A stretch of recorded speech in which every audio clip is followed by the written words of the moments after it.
ಅನುದಿನ ಅನುಕ್ಷಣ ಮನೆಯಲ್ಲೂ ಕಲಿಯೋಣ, ಕಲಿಕೆಯ ಹೊಸ ಹಾದಿಯಲಿ ಜೊತೆಗೂಡಿ ಹೆಜ್ಜೆಯ ಹಾಕೋಣ, ಸಂತಸದಿ ಕಲಿಯೋಣ ನಮ್ಮ ಹೆಮ್ಮೆಯ ಈ ಕ್ಲಾಸಿನಲ್ಲಿ. Yes sir. Yes teacher. Present ma'am. ಆತ್ಮೀಯ ಮಕ್ಕಳೇ, ಇಂದಿನ ಈ ಕಲಿಕಾ ತರಗತಿಯಲ್ಲಿ ನಾವು 6ನೇ ತರಗತಿಯ ಸಮಾಜ ವಿಜ್ಞಾನ ವಿಷಯಕ್ಕೆ ಸಂಬಂಧಿಸಿದಂಥ ಪ್ರಭುತ್ವ ಅಧ್ಯಾಯದ ಬಗ್ಗೆ ತಿಳಿದುಕೊಳ್ಳೋಣ. ಮಕ್ಕಳೇ, ಈ ಚಿತ್ರವನ್ನು ಗಮನಿಸಿ. ಸಾಧಾರಣವಾಗಿ ನೀವೆಲ್ಲ ಈ ಚಿತ್ರವನ್ನು ನೋಡಿದ್ದೀರಾ ಅಂತ ಭಾವಿಸ್ತೇನೆ. ಇದು ನಿಮ್ಮ ಶಾಲೆಯ ಚಿತ್ರ. ಮಕ್ಕಳೇ, ಈ ಚಿತ್ರವನ್ನು ನೋಡಿದ ಮೇಲೆ ನಾನು ಕೆಲವೊಂದು ಪ್ರಶ್ನೆಗಳನ್ನು ಕೇಳ್ತಾ ಹೋಗ್ತೇನೆ. ನೀವು ಆ ಪ್ರಶ್ನೆಗಳಿಗೆ ಉತ್ತರವನ್ನು ನೀಡ್ತೀರಾ ಅಂತ ಭಾವಿಸ್ತೇನೆ. ಮೊದಲನೇ ಪ್ರಶ್ನೆ, ಮಕ್ಕಳೇ, ನಿಮ್ಮ ಶಾಲೆಯಲ್ಲಿ ಬೆಳಗಿನ ಪ್ರಾರ್ಥನೆ ಎಷ್ಟು ಗಂಟೆಗೆ ಪ್ರಾರಂಭ ಆಗುತ್ತೆ? ನೋಡಿ ಮಕ್ಕಳೇ, ಬೆಳಗಿನ ಪ್ರಾರ್ಥನೆ ಗ್ರಾಮೀಣ ಪ್ರದೇಶದಲ್ಲಿ ಬೆಳಿಗ್ಗೆ 10:20ಕ್ಕೆ ಹಾಗೂ ನಗರ ಪ್ರದೇಶದಲ್ಲಿ ಬೆಳಿಗ್ಗೆ 9:20ಕ್ಕೆ ಶಾಲಾ ಪ್ರಾರ್ಥನೆ ಪ್ರಾರಂಭವಾಗುತ್ತೆ. ಹಾಗೆ ಎರಡನೇ ಪ್ರಶ್ನೆ, ಮಕ್ಕಳೇ, ನೀವು ಬೆಳಿಗ್ಗೆ ಶಾಲೆಗೆ ಹೋದ್ಮೇಲೆ ಮಕ್ಕಳೆಲ್ಲ ಶಾಲೆಗೆ ಸರಿಯಾಗಿ ಹಾಜರಾಗಿದ್ದಾರೆ ಅಂತ ತಿಳ್ಕೊಳ್ಳೋಕ್ಕೆ ನಿಮ್ಮ ತರಗತಿ ಶಿಕ್ಷಕರು ಏನು ಮಾಡ್ತಾರೆ? ಹೌದು, ಬೆಳಿಗ್ಗೆ ತರಗತಿಗೆ ಆಗಮಿಸಿದ ತಕ್ಷಣ ತರಗತಿ ಶಿಕ್ಷಕರು ಏನು ಮಾಡ್ತಾರೆ? ಬೆಳಗಿನ ಅವಧಿಯಲ್ಲಿ ಹಾಜರಾತಿಯನ್ನು ತೆಗೆದುಕೊಳ್ತಾರೆ. ಅಂದರೆ ಈ ಹಾಜರಾತಿಯನ್ನು ತೆಗೆದುಕೊಳ್ಳೋ ಉದ್ದೇಶ ಏನು ಅಂದರೆ, ಮಕ್ಕಳೆಲ್ಲರೂ ಶಾಲೆಗೆ ಬಂದಿದ್ದಾರಾ, ಯಾರು ಶಾಲೆಗೆ ಹಾಜರಾಗಿದ್ದಾರೆ, ಯಾರು ಶಾಲೆಗೆ ಗೈರು ಹಾಜರಾಗಿದ್ದಾರೆ ಎಂಬುದನ್ನು ತಿಳ್ಕೊಳ್ಳೋಕೆ ಏನು ಮಾಡ್ತಾರೆ? ಹಾಜರಾತಿಯನ್ನು ತೆಗೆದುಕೊಳ್ತಾರೆ. ಹಾಗೆ ಮೂರನೇ ಪ್ರಶ್ನೆ, ತರಗತಿಯಲ್ಲಿ ಒಂದು ಅವಧಿ ಕೊನೆಗೊಂಡ ನಂತರ ಮತ್ತೊಬ್ಬ ಶಿಕ್ಷಕರು ತರಗತಿಗೆ ಹಾಜರಾಗ್ತಾರೆ, ಹೌದಾ ಅಲ್ವಾ? ಅಂದರೆ ತರಗತಿಗಳು ನಡಿಬೇಕಾದ್ರೆ ಈಗ ಮೊದಲನೇ ಅವಧಿ ಮುಗಿದ ನಂತರ ಎರಡನೇ ಅವಧಿಗೆ ಏನು ಮಾಡ್ತಾರೆ? ಮತ್ತೊಬ್ಬ ಶಿಕ್ಷಕರು ಬರ್ತಾರೆ. ನಿಮ್ಮ ಉತ್ತರ ಹೌದು ಆಗಿರುತ್ತೆ. ಹಾಗೆ ಮುಂದಿನ ಪ್ರಶ್ನೆ, ಹಾಗೆ ನಿಮ್ಮ ಶಾಲೆಯ ಆಡಳಿತ ವ್ಯವಸ್ಥೆಯನ್ನು ನೋಡ್ಕೊಳ್ಳುವವರು ಯಾರು? ಹೌದು, ನಮ್ಮ ಶಾಲೆಯ ಆಡಳಿತ ವ್ಯವಸ್ಥೆಯನ್ನು ಮುಖ್ಯೋಪಾಧ್ಯಾಯರು ನೋಡ್ಕೊಳ್ತಾರೆ. ಮಕ್ಕಳೇ, ಹಾಗಾದರೆ ನೀವು ಚಿಂತಿಸಿ, ಒಂದು ಶಾಲೆಯಲ್ಲಿ ಮುಖ್ಯೋಪಾಧ್ಯಾಯರು ಇಲ್ದಿದ್ರೆ ಆ ಶಾಲೆಯ ಆಡಳಿತ ವ್ಯವಸ್ಥೆ ಹೇಗಿರುತ್ತೆ? ಯೋಚನೆ ಮಾಡಿದ್ರ ಮಕ್ಕಳೇ? ಹಾಗಾದರೆ ನೋಡಿ ಮಕ್ಕಳೇ, ಒಂದು ಶಾಲೆ, ಈಗ ನಾನು ಉದಾಹರಣೆ ಕೊಟ್ಟು ಹೇಳಿದೆ, ಬೆಳಗ್ಗೆ ಶಾಲೆ ಎಷ್ಟು ಗಂಟೆಗೆ ಪ್ರಾರಂಭ ಆಗುತ್ತೆ. ಪ್ರಾರಂಭವಾದ ಮೇಲೆ ಮೊದಲನೇ ಅವಧಿಗೆ ಯಾವ ಶಿಕ್ಷಕ ಯಾವ ತರಗತಿಗೆ ಹಾಜರಾಗಬೇಕು, ಯಾವ ಪಾಠವನ್ನು ಬೋಧನೆ ಮಾಡಬೇಕು, ಇದೆಲ್ಲವೂ ಒಂದು ವ್ಯವಸ್ಥೆ. ಈ ವ್ಯವಸ್ಥೆಯನ್ನು ನೋಡ್ಕೊಳ್ಳಿಕ್ಕೆ ಯಾರಿರ್ತಾರೆ? ಶಾಲೆಗೆ ಸಂಬಂಧಿಸಿದಂತೆ ಮುಖ್ಯೋಪಾಧ್ಯಾಯರು ಇರ್ತಾರೆ. ಹಾಗಾದರೆ ಒಂದು ಶಾಲೆಗೆ ಒಂದು ವ್ಯವಸ್ಥೆ ಇದ್ದು ಆ ವ್ಯವಸ್ಥೆಯನ್ನು ನೋಡ್ಕೊಳ್ಳಿಕ್ಕೆ ಒಬ್ಬರು ಅಧಿಕಾರಿ ಅಂತ ಇದ್ಮೇಲೆ ಇಡೀ ದೇಶದ ಒಂದು ವ್ಯವಸ್ಥೆ ಸರಿಯಾಗಿ ನಡಿಬೇಕು ಅಂದರೆ ಅಲ್ಲೂ ಒಂದು ಆಡಳಿತ ವ್ಯವಸ್ಥೆ ಇರುತ್ತೆ. ಆ ಆಡಳಿತ ವ್ಯವಸ್ಥೆಯನ್ನು ನೋಡ್ಕೊಳ್ಳಿಕ್ಕೆ ಒಂದು ಸರ್ಕಾರ ಅಂತ ಇರುತ್ತೆ. ಹಾಗಾದರೆ ನಾವು ಇಂದಿನ ಈ ಅಧ್ಯಾಯದಲ್ಲಿ ಮಕ್ಕಳೇ ಈ ಅಂಶಗಳ ಬಗ್ಗೆ ತಿಳಿದುಕೊಳ್ಳೋಣ.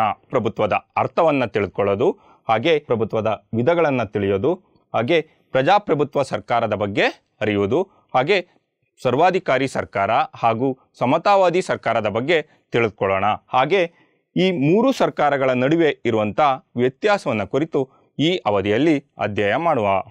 ಹಾಗಾದರೆ ನೋಡಿ ಮಕ್ಕಳೇ, ಒಂದು ರಾಷ್ಟ್ರದ ಪ್ರಜೆಗಳು ಸುಖ, ಶಾಂತಿ, ನೆಮ್ಮದಿಯಿಂದ ಜೀವನ ಮಾಡಬೇಕು ಅಂದರೆ ಒಂದು ವ್ಯವಸ್ಥಿತವಾದಂತಹ ಆಡಳಿತ ವ್ಯವಸ್ಥೆ ಇದ್ದೇ ಇರಬೇಕು. ಹಾಗಾದರೆ ಈ ಆಡಳಿತ ವ್ಯವಸ್ಥೆಯನ್ನು ನೋಡ್ಕೊಳ್ಳಿಕ್ಕೆ ಒಬ್ಬರು ಬೇಕಲ್ವಾ? ಅದನ್ನು ನಾವು ಏನಂತ ಕರಿತೀವಿ ಅಂದರೆ ಪ್ರಭುತ್ವ ಅಂತ ಕರಿತೀವಿ. ಹಾಗಾದರೆ ಪ್ರಭುತ್ವ ಅಂದರೆ ಆಡಳಿತ ವ್ಯವಸ್ಥೆಯನ್ನು ನಿಯಮಾನುಸಾರವಾಗಿ ಮುಂದುವರಿಸಿಕೊಂಡು ಹೋಗುವಂತಹ ಅಧಿಕಾರವನ್ನು ಹೊಂದಿರುವಂತಹ ಸಂಸ್ಥೆ. ಹಾಗಾದರೆ ಪ್ರಭುತ್ವ ನಮಗೇನಕ್ಕೆಲ್ಲ ಬೇಕು? ಆ ಪ್ರಭುತ್ವದ ಜವಾಬ್ದಾರಿಗಳು ಏನು? ಮೊದಲನೇದಾಗಿ ಪ್ರಭುತ್ವದ ಮುಖ್ಯ ಜವಾಬ್ದಾರಿ ಅಂದರೆ ಪ್ರಜೆಗಳಿಗೆ ಅನುಕೂಲವಾಗುವಂತಹ ಕಾನೂನುಗಳನ್ನು ರಚಿಸುವಂತಹ ಕೆಲಸವನ್ನು ಪ್ರಭುತ್ವ ಮಾಡುತ್ತೆ. ಅಂದರೆ ಯಾವ ಕಾನೂನು ಪ್ರಜೆಗಳಿಗೆ ಅನುಕೂಲವಾಗುತ್ತೋ ಅಂತಹ ಕಾನೂನುಗಳನ್ನು ರಚಿಸುವಂತಹ ಕೆಲಸವನ್ನು ಪ್ರಭುತ್ವ ಮಾಡುತ್ತೆ. ಕೇವಲ ಕಾನೂನುಗಳನ್ನು ರಚಿಸೋದಷ್ಟೇ ಅಲ್ಲ, ರಚಿಸಿದಂತಹ ಕಾನೂನುಗಳನ್ನು ಅನುಷ್ಠಾನಗೊಳಿಸೋದು, ಅನುಷ್ಠಾನ ಅಂದರೆ ಜಾರಿಗೊಳಿಸುವಂತಹ ಕೆಲಸವನ್ನು ಕೂಡ ಪ್ರಭುತ್ವ ಮಾಡುತ್ತೆ. ಹಾಗೆ ಶಾಂತಿ ಮತ್ತು ಸುವ್ಯವಸ್ಥೆಯನ್ನು ಕಾಪಾಡುವಂತಹ ಜವಾಬ್ದಾರಿ ಕೂಡ ಪ್ರಭುತ್ವದ ಮೇಲೆ ಇರುತ್ತೆ. ಈ ಮೂರು ಮುಖ್ಯವಾದಂತಹ ಜವಾಬ್ದಾರಿಗಳನ್ನು ಪ್ರಭುತ್ವ ನಿರ್ವಹಿಸುತ್ತೆ. ಹಾಗಾದರೆ ಪ್ರಭುತ್ವದಲ್ಲಿ ಎಷ್ಟು ವಿಧಗಳಿವೆ? ಮುಖ್ಯವಾಗಿ ಪ್ರಭುತ್ವದಲ್ಲಿ 3 ವಿಧಗಳಿವೆ. ಮೊದಲನೇದಾಗಿ ಪ್ರಜಾಪ್ರಭುತ್ವ ಸರ್ಕಾರ, ಸರ್ವಾಧಿಕಾರಿ ಸರ್ಕಾರ ಹಾಗೂ ಸಮತಾವಾದಿ ಸರ್ಕಾರ. ಇವು ಪ್ರಭುತ್ವದ ವಿಧಗಳು. ಬನ್ನಿ ಮಕ್ಕಳೇ, ನಾವು ಒಂದೊಂದೇ ಪ್ರಭುತ್ವದ ವಿಧಗಳ ಬಗ್ಗೆ ವಿಸ್ತಾರವಾಗಿ ಅಧ್ಯಯನ ಮಾಡೋಣ. ಮೊದಲನೇದಾಗಿ ಪ್ರಜಾಪ್ರಭುತ್ವ ಸರ್ಕಾರ. ಪ್ರಜಾಪ್ರಭುತ್ವ ಕೂಡ ಒಂದು ಬಗೆಯ ಸರ್ಕಾರ ಆಗಿದೆ. ಇಲ್ಲಿ ಜನರಿಂದ ಆಯ್ಕೆಯಾದಂತಹ ಜನಪ್ರತಿನಿಧಿಗಳ ಮೂಲಕ ಸರ್ಕಾರ ನಡೆಯುತ್ತೆ. ಈ ರೀತಿಯ ಸರ್ಕಾರವನ್ನು ನಾವು ಪ್ರಜಾಪ್ರಭುತ್ವ ಸರ್ಕಾರ ಅಂತ ಕರಿತೇವೆ. ನೋಡಿ ಮಕ್ಕಳೇ, ಇವರು ಅಬ್ರಹಾಂ ಲಿಂಕನ್. ಇವರು ಅಮೆರಿಕದ ಮಾಜಿ ಅಧ್ಯಕ್ಷರು. ಇವರು ಒಂದು ಪ್ರಜಾಪ್ರಭುತ್ವದ ಕುರಿತು ಒಂದು ಹೇಳಿಕೆಯನ್ನು ಕೊಟ್ಟಿದ್ದಾರೆ. ಪ್ರಜಾಪ್ರಭುತ್ವ ಎಂದರೆ ಪ್ರಜೆಗಳಿಂದ ಪ್ರಜೆಗಳಿಗಾಗಿ ಪ್ರಜೆಗಳಿಗೋಸ್ಕರ ಇರುವಂತಹ ಸರ್ಕಾರ. ಅದನ್ನು ಪ್ರಜಾಪ್ರಭುತ್ವ ಸರ್ಕಾರ ಅಂತ ಕರಿತೇವೆ. ನೋಡಿ ಮಕ್ಕಳೇ, ಪ್ರಜಾಪ್ರಭುತ್ವ ಸರ್ಕಾರದಲ್ಲಿ ಮುಖ್ಯವಾಗಿ 3 ಅಂಗಗಳು ಕಂಡುಬರ್ತವೆ.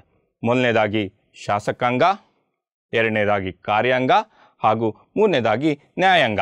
ಈ 3 ಅಂಗಗಳು ಪ್ರಜಾಪ್ರಭುತ್ವ ಸರ್ಕಾರದ ಮುಖ್ಯವಾದಂತಹ ಅಂಗಗಳಾಗಿರುತ್ತವೆ.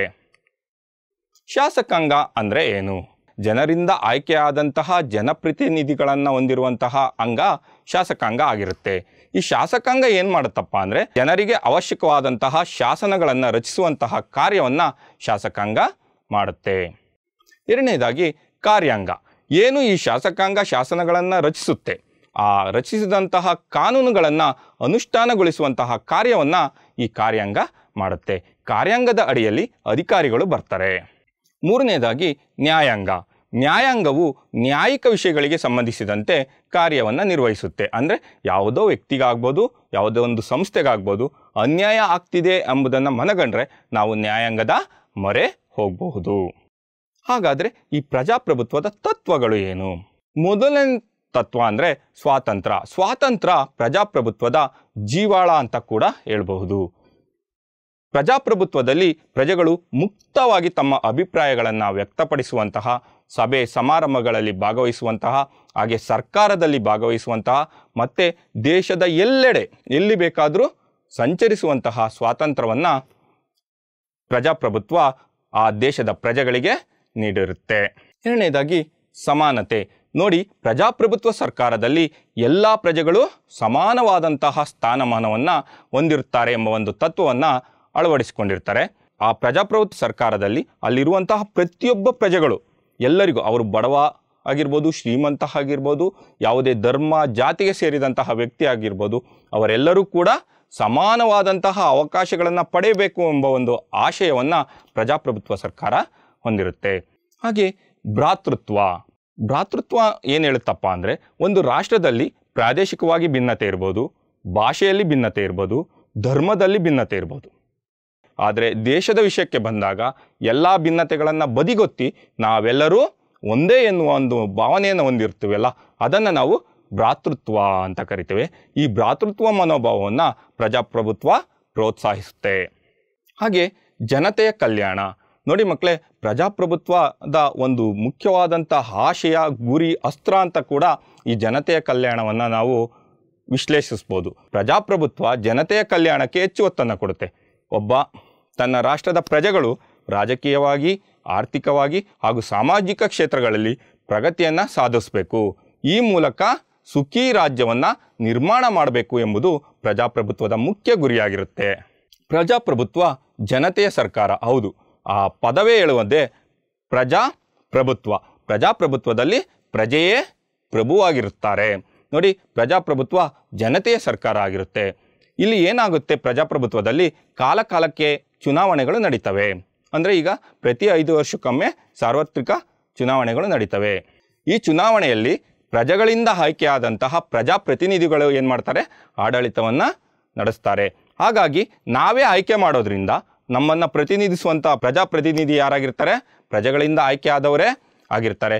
ಹಾಗಾಗಿ ನಾವು ನಮ್ಮ ಇಚ್ಛೆಗೆ ಅನುಗುಣವಾದಂತಹ ಉತ್ತಮವಾದಂತಹ ವ್ಯಕ್ತಿಯನ್ನು ಏನು ಮಾಡ್ಬೋದು, ಆಯ್ಕೆ ಮಾಡುವಂತಹ ಸ್ವತಂತ್ರ ಈ ಪ್ರಜಾಪ್ರಭುತ್ವದಲ್ಲಿ ಇರುತ್ತೆ. ಹಾಗೆ ಆಯ್ಕೆಯಾದಂತಹ ವ್ಯಕ್ತಿ ಕೂಡ ಜನರ ಆಶಯಗಳಿಗೆ ಅನುಗುಣವಾಗಿಯೇ ಏನು ಮಾಡಬೇಕಾಗುತ್ತೆ, ಸರ್ಕಾರವನ್ನು ನಡೆಸಬೇಕಾಗುತ್ತೆ. ಇಲ್ಲ ಅಂದರೆ ಮತ್ತೆ ಮುಂದಿನ ಚುನಾವಣೆ ಬರುತ್ತೆ, ಆ ಚುನಾವಣೆಯಲ್ಲಿ ಆ ವ್ಯಕ್ತಿ ಏನು ಮಾಡ್ತಾನೆ, ಅಧಿಕಾರವನ್ನು ಕಳೆದುಕೊಳ್ತಾನೆ. ಹಾಗಾಗಿ ಪ್ರಜಾಪ್ರಭುತ್ವವನ್ನು ನಾವು ಜನತೆಯ ಸರ್ಕಾರ ಅಂತ ಕೂಡ ಹೇಳ್ಬಹುದು. ಹಾಗೆ ಬಹುಮತದ ಸರ್ಕಾರ ನೋಡಿ, ಪ್ರಜಾಪ್ರಭುತ್ವದಲ್ಲಿ ಕೇವಲ ಒಂದು ರಾಜಕೀಯ ಪಕ್ಷ ಇರೋದಿಲ್ಲ. ಒಂದಕ್ಕಿಂತ ಹೆಚ್ಚು ಪಕ್ಷಗಳೇನು ಮಾಡ್ತವೆ, ಚುನಾವಣೆಯಲ್ಲಿ ಸ್ಪರ್ಧಿಸ್ತವೆ. ನಮ್ಮ ದೇಶದಲ್ಲಿ ಅನೇಕ ರಾಜಕೀಯ ಪಕ್ಷಗಳಿದ್ದಾವೆ. ಮುಖ್ಯವಾಗಿ ಕಾಂಗ್ರೆಸ್ ಆಗ್ಬೋದು, BJP ಆಗ್ಬೋದು, ಜನತಾದಳ ಆಗ್ಬೋದು. ಹೀಗೆ ರಾಜಕೀಯ ಪಕ್ಷಗಳು ಒಂದಕ್ಕಿಂತ ಹೆಚ್ಚಾಗಿದ್ದಾವೆ. ಅವುಗಳಲ್ಲಿ ಎಲ್ಲರೂ ಏನು ಮಾಡ್ತಾರೆ, ತಮ್ಮ ಉಮೇದುವಾರಿಕೆಯನ್ನು ಸಲ್ಲಿಸ್ತಾರೆ. ಅವುಗಳಲ್ಲಿ ಯಾವ ಪಕ್ಷ ಬಹುಮತವನ್ನು ಗಳಿಸುತ್ತೋ ಆ ರಾಜಕೀಯ ಪಕ್ಷ ಏನಾಗುತ್ತೆ, ಸರ್ಕಾರವನ್ನು ರಚಿಸಿ ಆಡಳಿತವನ್ನು ನಡೆಸುತ್ತೆ. ಹಾಗೆ ಪ್ರಜಾಪ್ರಭುತ್ವದ ಮತ್ತೊಂದು ಮುಖ್ಯವಾದಂತಹ ತತ್ವ ಅಂದರೆ ಇಲ್ಲಿ ಸಾರ್ವಜನಿಕ ಟೀಕೆಗೆ ಅವಕಾಶ ಇದೆ.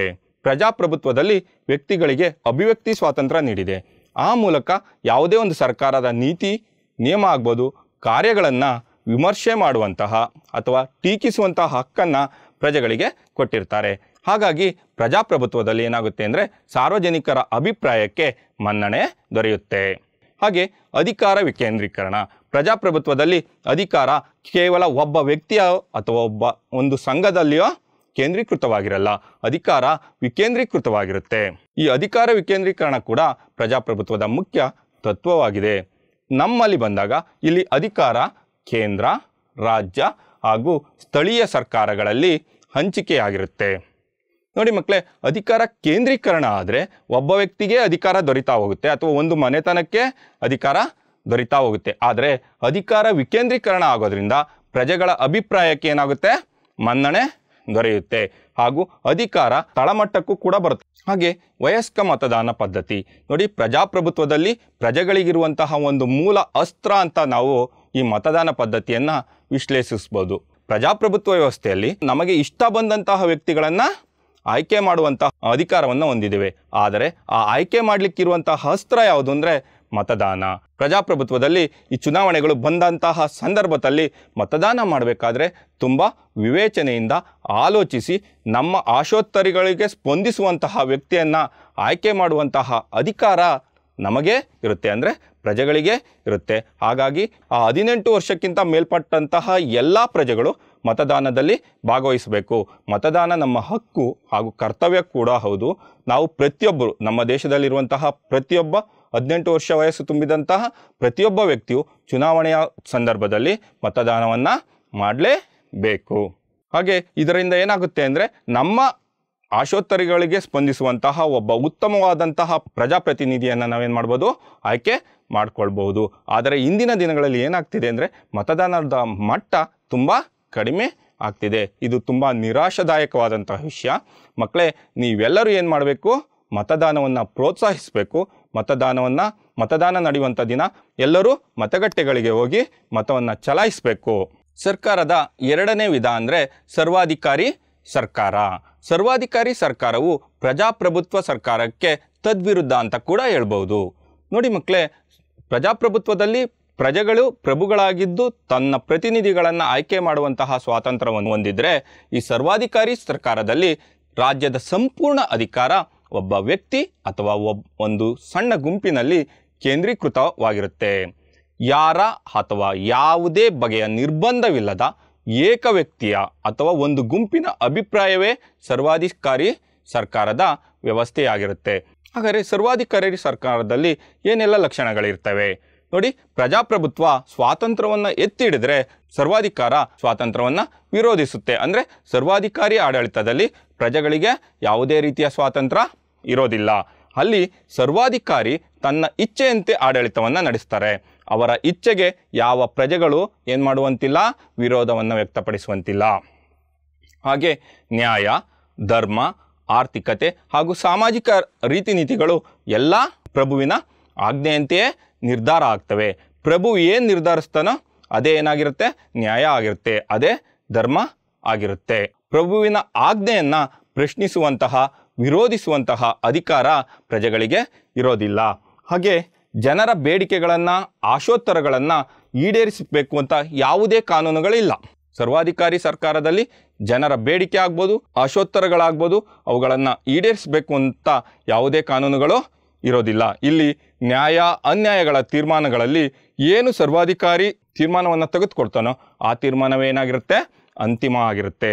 ಹಾಗೆ ಪ್ರಪಂಚದ ಬೇರೆ ಬೇರೆ ಭಾಗಗಳಲ್ಲಿ ಬಹಳ ಹಿಂದಿನಿಂದಲೂ ಏನಾಗಿತ್ತು, ಈ ನಿರಂಕುಶ ಸರ್ವಾಧಿಕಾರಿ ಪ್ರಭುತ್ವ ಇದ್ದುದನ್ನು ನಾವು ಕಾಣಬಹುದು. ಸರ್ವಾಧಿಕಾರಿ ಆಡಳಿತವು 16ನೇ ಶತಮಾನದಲ್ಲಿ ಯುರೋಪ್ ಹಾಗೂ 18ನೇ ಶತಮಾನದಲ್ಲಿ ಯುರೋಪ್ನ ಕೆಲವು ದೇಶಗಳಾದಂತಹ ಫ್ರಾನ್ಸ್, ಸ್ಪೇನ್, ರಷ್ಯಾ, ಇಂಗ್ಲೆಂಡ್ಗಳಲ್ಲಿ ಜಾರಿಯಲ್ಲಿತ್ತು. ಮಕ್ಕಳೇ, ನೀವು ಈ ನಕ್ಷೆಯನ್ನು ಗಮನಿಸಿ. ಈ ನಕ್ಷೆಯಲ್ಲಿ ನೋಡಿ, ಈ ಭಾಗ ಸ್ಪೇನನ್ನು, ಹಾಗೆ ಫ್ರಾನ್ಸ್, ಇಂಗ್ಲೆಂಡ್ ಮತ್ತು ರಷ್ಯಾ, ಈ 4 ದೇಶಗಳಲ್ಲಿ 18ನೇ ಶತಮಾನದಲ್ಲಿ ಸರ್ವಾಧಿಕಾರಿ ಆಡಳಿತ ಜಾರಿಯಲ್ಲಿ ಇತ್ತು. ಹಾಗಾದರೆ ಸರ್ವಾಧಿಕಾರಿ ಸರ್ಕಾರದ ಲಕ್ಷಣಗಳೇನು? ಮೊದಲನೇದಾಗಿ, ಸರ್ವಾಧಿಕಾರಿ ಸರ್ಕಾರದಲ್ಲಿ ಒಂದೇ ಪಕ್ಷ ಇರುತ್ತೆ, ಒಬ್ಬನೇ ನಾಯಕ ಇರ್ತಾನೆ ಹಾಗೂ ಒಂದೇ ರಾಜಕೀಯ ಕಾರ್ಯಸೂಚಿ ಇರುತ್ತೆ. ಸರ್ವಾಧಿಕಾರಿ ವ್ಯವಸ್ಥೆಯಲ್ಲಿ ಒಂದೇ ಒಂದು ಪಕ್ಷಕ್ಕೆ ಮಾತ್ರ ಅವಕಾಶ ಇರುತ್ತೆ. ಆ ಪಕ್ಷ ಯಾವುದು ಅಂದರೆ ಸರ್ವಾಧಿಕಾರಿಯ ಪಕ್ಷವೇ ಆಗಿರುತ್ತೆ. ಆ ಸರ್ವಾಧಿಕಾರಿಯ ಪಕ್ಷ ಬಿಟ್ಟು ಬೇರೆ ಯಾವುದೇ ರಾಜಕೀಯ ಪಕ್ಷ ಆಗಲಿ ಸಂಘ ಸಂಸ್ಥೆಗಳಾಗಲಿ ಕಾರ್ಯನಿರ್ವಹಿಸುವಂತಿಲ್ಲ. ಆ ಎಲ್ಲ ಸಂಘ ಸಂಸ್ಥೆಗಳನ್ನು ಏನು ಮಾಡಿರ್ತಾರೆ, ರದ್ದು ಮಾಡಲಾಗಿರುತ್ತೆ. ಹಾಗೆ ಸರ್ವಾಧಿಕಾರಿಯನ್ನು ಯಾರು ವಿರೋಧಿಸ್ತಾರೋ ಅವರನ್ನು ನಿರ್ದಯವಾಗಿ ಏನು ಮಾಡ್ತಾರೆ, ಹತ್ತಿಕ್ಕಲಾಗುತ್ತೆ. ಹಾಗೆ ಇಡೀ ದೇಶಕ್ಕೆ ಒಬ್ಬನೇ ನಾಯಕ ಆಗಿರ್ತಾನೆ. ಸರ್ವಾಧಿಕಾರಿ ಸರ್ಕಾರ ಒಬ್ಬ ವ್ಯಕ್ತಿಯ ನಾಯಕತ್ವದಲ್ಲಿ ನಡೆಯುತ್ತೆ. ಹಾಗೆ ಸರ್ವಾಧಿಕಾರದಲ್ಲಿ ಅಲ್ಲಿರುವಂತಹ ಎಲ್ಲ ಪ್ರಜೆಗಳು ಸಂಪೂರ್ಣವಾದಂತಹ ನಂಬಿಕೆಯನ್ನು ಇಟ್ಟಿರಬೇಕು. ಹಾಗೆ ಸರ್ವಾಧಿಕಾರಿಯು ರಾಷ್ಟ್ರದ ಏಕತೆಯನ್ನು ಕೇವಲ ಒಬ್ಬ ವ್ಯಕ್ತಿ ಪ್ರತಿನಿಧಿಸ್ತಾನೆ. ಹಾಗೆ ಇಡೀ ದೇಶದ ಎಲ್ಲ ನಿರ್ಧಾರಗಳನ್ನು ಕೇವಲ ಒಬ್ಬ ವ್ಯಕ್ತಿ ಸರ್ವಾಧಿಕಾರಿ ಮಾತ್ರ ತೆಗೆದುಕೊಳ್ತಾನೆ. ಎಲ್ಲ ನಿರ್ಧಾರಗಳಲ್ಲಿ ಆತನ ತೀರ್ಮಾನವೇ ಅಂತಿಮವಾದಂತಹ ತೀರ್ಮಾನವಾಗಿರುತ್ತೆ. ಹಾಗೆ ಇಡೀ ದೇಶಕ್ಕೆ ಒಂದೇ ರಾಜಕೀಯ ಕಾರ್ಯಸೂಚಿ ಇರುತ್ತೆ. ಇಡೀ ರಾಷ್ಟ್ರಕ್ಕೆ ಒಂದೇ ರಾಜಕೀಯ ಮಾರ್ಗಸೂಚಿ ಇರುತ್ತೆ. ಆ ರಾಜಕೀಯ ಮಾರ್ಗಸೂಚಿ ಸರ್ವಾಧಿಕಾರಿ ಪಕ್ಷದ ಮಾರ್ಗಸೂಚಿಯೇ ಆಗಿರುತ್ತೆ. ಆ ಮಾರ್ಗಸೂಚಿಯ ಪ್ರಕಾರ ಸರ್ವಾಧಿಕಾರಿ ಆಡಳಿತ ಏನಾಗುತ್ತೆ, ನಡೆಯುತ್ತೆ. ಹಾಗೆ ಸರ್ವಾಧಿಕಾರಿ ಸರ್ಕಾರದಲ್ಲಿ ವೈಯಕ್ತಿಕ ಸ್ವಾತಂತ್ರ್ಯ ಹೊಂದಿರುವುದಿಲ್ಲ. ಸರ್ವಾಧಿಕಾರಿ ಸರ್ಕಾರದಲ್ಲಿ ವೈಯಕ್ತಿಕವಾದಂತಹ ಸ್ವಾತಂತ್ರ್ಯ ಇರೋದಿಲ್ಲ. ಅಲ್ಲಿ ಏನು ಸರ್ವಾಧಿಕಾರಿ ಕಾನೂನುಗಳನ್ನು ಮಾಡ್ತಾನೋ ಆ ಕಾನೂನಿಗೆ ಅತಿಯಾದಂತಹ ಗೌರವವನ್ನು ನೀಡಬೇಕು.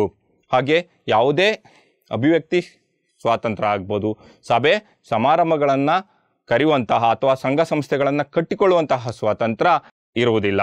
ಹಾಗೆ ಸರ್ವಾಧಿಕಾರಿ ಆಡಳಿತವನ್ನು ಟೀಕಿಸುವಂತಹ ಅಧಿಕಾರ ಕೂಡ ಅಲ್ಲಿನ ಪ್ರಜೆಗಳಿಗೆ ಇರೋದಿಲ್ಲ. ಸರ್ವಾಧಿಕಾರಿ ಏನು ಆಡಳಿತ ತಗೋತಾನೋ, ಏನು ತೀರ್ಮಾನ ತಗೋತಾನೋ ಅದೇ ಅಂತಿಮ. ಆತನ ತೀರ್ಮಾನವನ್ನು ಎಲ್ಲ ಪ್ರಜೆಗಳು ಒಪ್ಪಲೇಬೇಕಾಗಿರುತ್ತೆ. ಹಾಗೆ ಸರ್ವಾಧಿಕಾರದಲ್ಲಿ ರಾಷ್ಟ್ರೀಯತೆಯನ್ನು ವೈಭವೀಕರಿಸ್ತಾರೆ. ಅಂದರೆ ರಾಷ್ಟ್ರೀಯತೆಗೆ ಅತಿಯಾದಂತಹ ಪ್ರಾಮುಖ್ಯತೆಯನ್ನು ಸರ್ವಾಧಿಕಾರಿ ಆಡಳಿತದಲ್ಲಿ ನೀಡ್ತಾರೆ. ಹಾಗೆ ಜನರಲ್ಲಿ ರಾಷ್ಟ್ರೀಯತೆಯ ಭಾವನೆಯನ್ನು ತುಂಬಿ ರಾಷ್ಟ್ರಪ್ರೀತಿಯನ್ನು ಹೆಚ್ಚಿಸುವಂತಹ ಕೆಲಸವನ್ನು ಸರ್ವಾಧಿಕಾರಿ ಆಡಳಿತ ಮಾಡುತ್ತೆ. ಹಾಗೆ ಈ ಆಡಳಿತ ಜನರು ಯಾವುದೇ ತ್ಯಾಗಕ್ಕಾದರೂ, ದೇಶಕ್ಕೋಸ್ಕರ ಯಾವುದೇ ತ್ಯಾಗಕ್ಕಾದರೂ ಸಿದ್ಧರಾಗಿರಬೇಕು ಎಂಬುದನ್ನು ನಿರೀಕ್ಷಿಸುತ್ತೆ. ಹಾಗೆ ಸರ್ವಾಧಿಕಾರಿ ಆಡಳಿತದಲ್ಲಿ ಏಕಚಕ್ರಾಧಿಪತ್ಯ ಇರುತ್ತೆ. ಏಕ ಅಂದರೆ ಒಂದು, ಅಂದರೆ ಒಬ್ಬನೇ ವ್ಯಕ್ತಿ ಏನಾಗಿರ್ತಾನೆ, ಆಡಳಿತವನ್ನು ನಡೆಸ್ತಾ ಇರ್ತಾನೆ. ಅಲ್ಲಿ ಜನರ ಸಾಮಾಜಿಕ ಆಗ್ಬೋದು, ರಾಜಕೀಯ, ಆರ್ಥಿಕ, ಶೈಕ್ಷಣಿಕ ಹಾಗೂ ಸಾಂಸ್ಕೃತಿಕ ಅಂಶಗಳನ್ನು ಕೇವಲ ಒಬ್ಬ ವ್ಯಕ್ತಿ ಸರ್ವಾಧಿಕಾರಿಯೇ ನಿಯಂತ್ರಿಸುವಂತಹ ಕೆಲಸವನ್ನು ಮಾಡ್ತಾನೆ.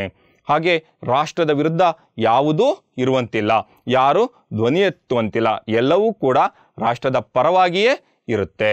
ಹಾಗೆ ಸರ್ವಾಧಿಕಾರದಲ್ಲಿ ಜನಾಂಗ ಶ್ರೇಷ್ಠತೆ, ಸರ್ವಾಧಿಕಾರ ಜನಾಂಗ ಶ್ರೇಷ್ಠತೆಯನ್ನು ಒಪ್ಪುತ್ತೆ.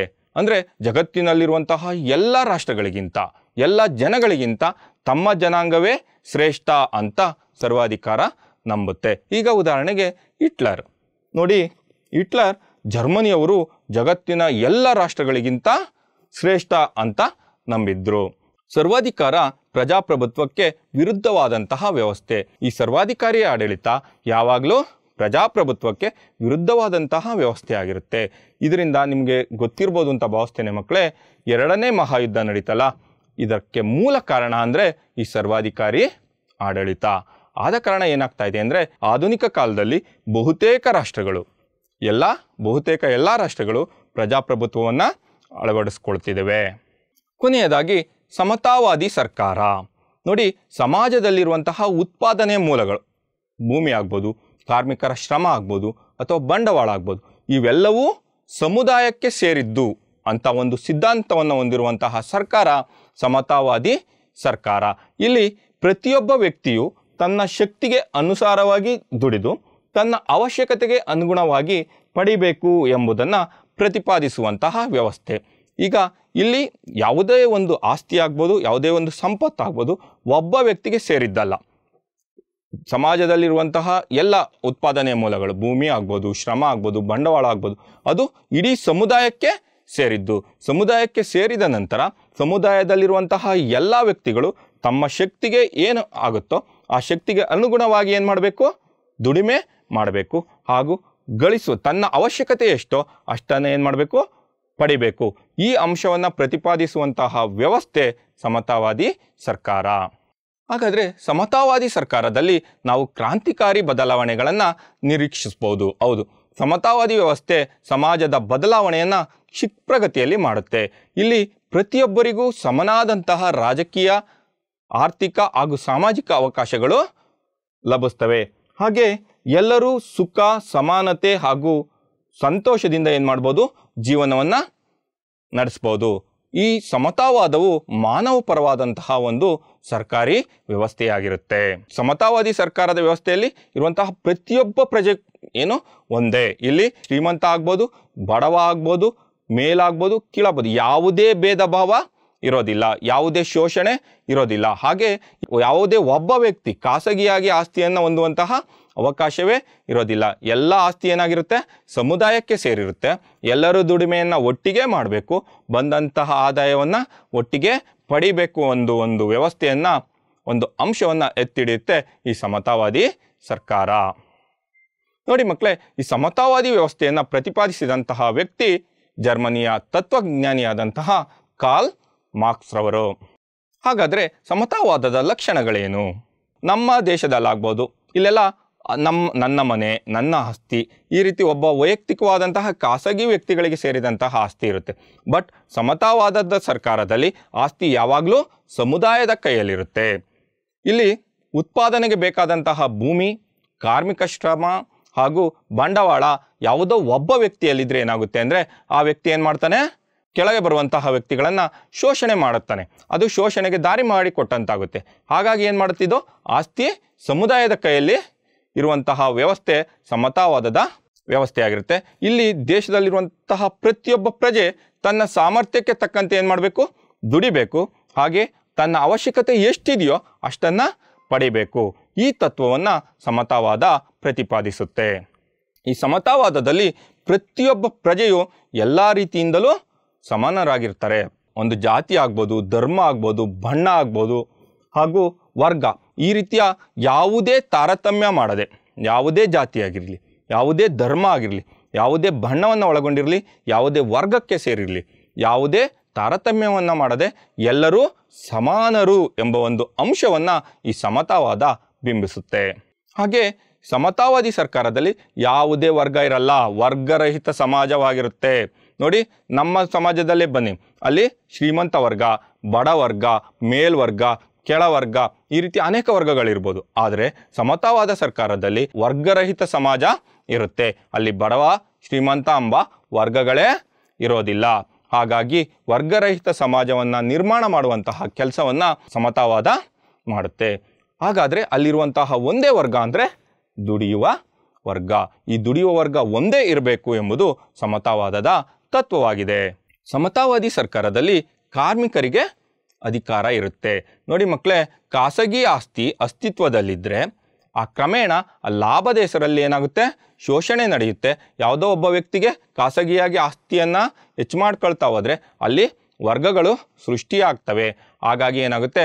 ಶ್ರೀಮಂತ ಬಡವರ ನಡುವೆ ಘರ್ಷಣೆ ಉಂಟಾಗುತ್ತೆ.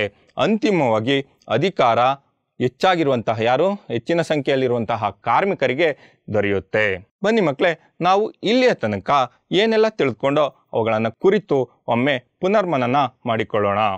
ಮಕ್ಕಳೇ, ನಾವು ಇಲ್ಲಿಯವರೆಗೆ ಪ್ರಭುತ್ವದ ಅರ್ಥವನ್ನು ತಿಳಿದುಕೊಂಡು, ಹಾಗೆ ಪ್ರಭುತ್ವದಲ್ಲಿ ಬರುವಂತಹ ವಿಧಗಳ ಬಗ್ಗೆ ತಿಳ್ಕೊಂಡು, ಪ್ರಭುತ್ವದ ವಿಧಗಳಾದಂತಹ ಪ್ರಜಾಪ್ರಭುತ್ವ, ಸರ್ವಾಧಿಕಾರಿ ಸರ್ಕಾರ, ಸಮತಾವಾದಿ ಸರ್ಕಾರದ ಬಗ್ಗೆ ತಿಳ್ಕೊಂಡು, ಹಾಗೆ ಸಮತಾವಾದಿ ಸರ್ಕಾರದ ಸಮಾನತಾ ವ್ಯವಸ್ಥೆ ಬಗ್ಗೆ ತಿಳ್ಕೊಂಡು, ಹಾಗೆ ಈ ಮೂರು ಪ್ರಭುತ್ವಗಳು ಅಂದರೆ ಪ್ರಜಾಪ್ರಭುತ್ವ ಸರ್ಕಾರ, ಸರ್ವಾಧಿಕಾರಿ ಸರ್ಕಾರ ಹಾಗೂ ಸಮತಾವಾದಿ ಸರ್ಕಾರಗಳ ನಡುವೆ ಇರುವಂತಹ ವ್ಯತ್ಯಾಸಗಳ ಬಗ್ಗೆ ಕೂಡ ತಿಳಿದುಕೊಂಡು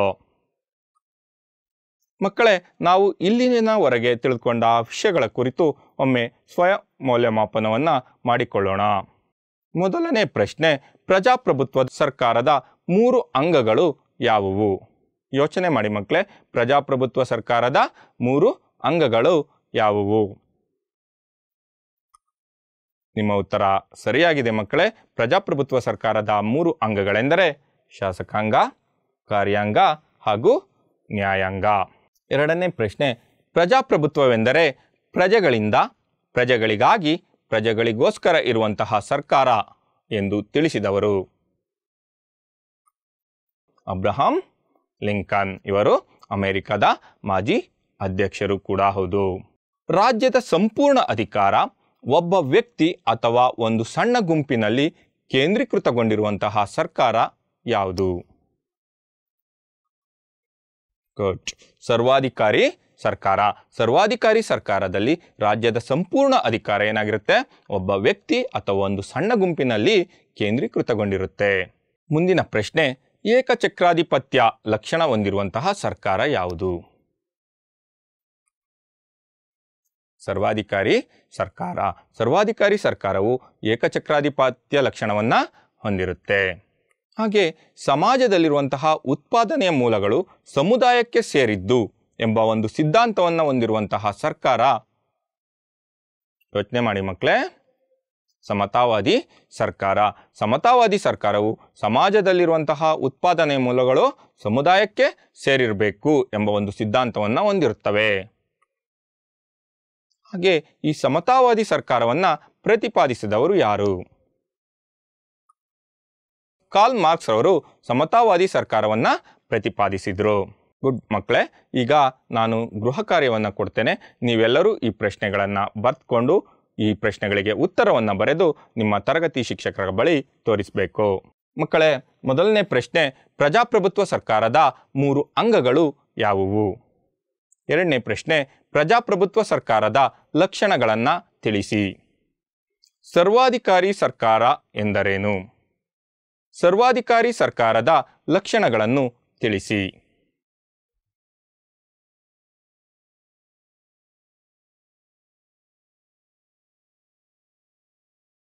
ಮಕ್ಕಳೇ, ಈ ಗೃಹ ಕಾರ್ಯದ ಜೊತೆಗೆ ನಾನೊಂದು ಚಟುವಟಿಕೆಯನ್ನು ಕೊಡ್ತೇನೆ. ನೋಡಿ, ನಾವು ಈಗ ಅಭ್ಯಾಸ ಮಾಡಿದಂತಹ ಪ್ರಜಾಪ್ರಭುತ್ವ ಸರ್ಕಾರ, ಸರ್ವಾಧಿಕಾರಿ ಸರ್ಕಾರ ಹಾಗೂ ಸಮತಾವಾದಿ ಸರ್ಕಾರ, ಈ 3 ಸರ್ಕಾರಗಳ ನಡುವೆ ಇರುವಂತಹ ವ್ಯತ್ಯಾಸಗಳನ್ನು ಪಟ್ಟಿ ಮಾಡಿ. ಧನ್ಯವಾದಗಳು ಮಕ್ಕಳೇ. ನೀವು ಇಲ್ಲಿಯವರೆಗೆ ಪಾಠವನ್ನು ಚೆನ್ನಾಗಿ ಆಲಿಸಿದ್ದೀರಿ. ನಾನು ವಾಸುದೇವಮೂರ್ತಿ KV, ಪದವೀಧರ ಪ್ರಾಥಮಿಕ ಶಾಲಾ ಶಿಕ್ಷಕರು, ಸರ್ಕಾರಿ ಮಾದರಿ ಪ್ರಾಥಮಿಕ ಶಾಲೆ ತಿಗಳರಪಾಳ್ಯ, ಬೆಂಗಳೂರು, ಉತ್ತರ ಜಿಲ್ಲೆ.